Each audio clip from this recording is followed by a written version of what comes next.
जय माता दी। आप सभी का हमारे YouTube चैनल पे बहुत बहुत स्वागत है। आइए आज सुनते हैं श्रावण माह के शुक्ल पक्ष में पड़ने वाली एकादशी पुत्रदा एकादशी व्रत की कथा। यह व्रत सभी प्रकार के पापों को नष्ट करने वाला है तथा सभी प्रकार के सुख और समृद्धि को प्रदान करने वाला है। सुनते हैं पुत्रदा एकादशी व्रत की कथा। तो बोलिए प्रेम से भगवान विष्णु की जय, माता लक्ष्मी की जय। एक समय की बात है कि द्वापर युग के आरंभ में ही महिष्मती नाम की एक नगरी थी।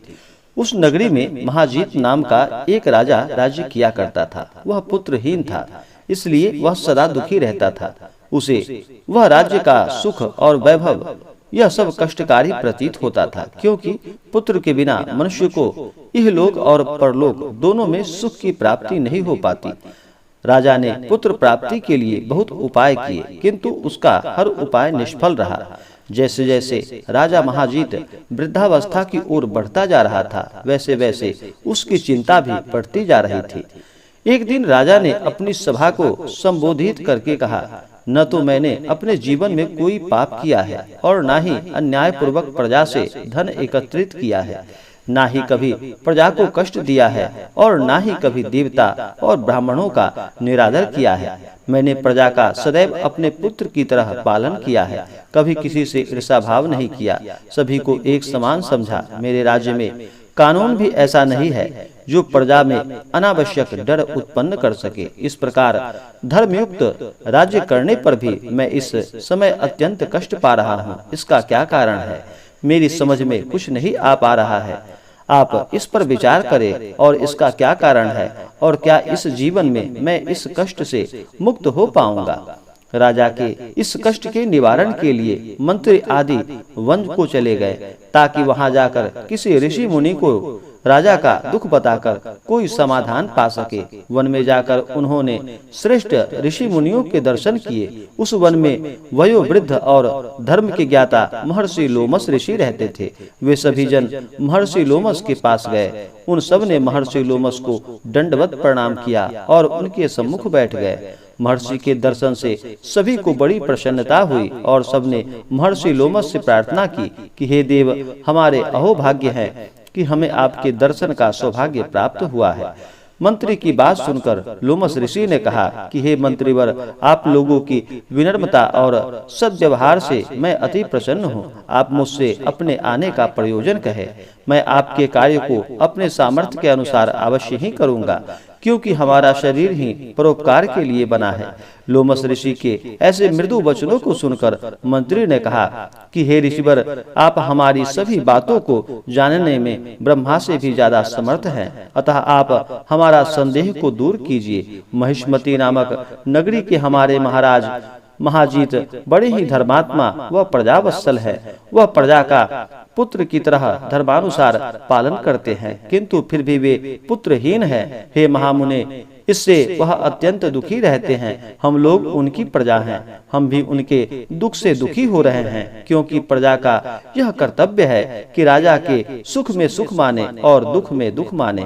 हमें उनके पुत्रहीन होने का अभी तक कारण ज्ञात नहीं हो पाया है, इसलिए हम आपके शरण में आए हैं। अब आपके दर्शन करके हमको पूर्ण विश्वास है कि हमारा दुख अवश्य ही दूर हो जाएगा, क्योंकि महान पुरुषों के दर्शन मात्र से ही प्रत्येक कार्यों की सिद्धि हो जाती है। अतः आप हमें बताने की कृपा करें कि किस विधान से हमारे महाराज पुत्रवान हो सकते हैं। हे ऋषिवर, यह आपका हम पर और हमारे राज्य की प्रजा पर बड़ा ही उपकार होगा।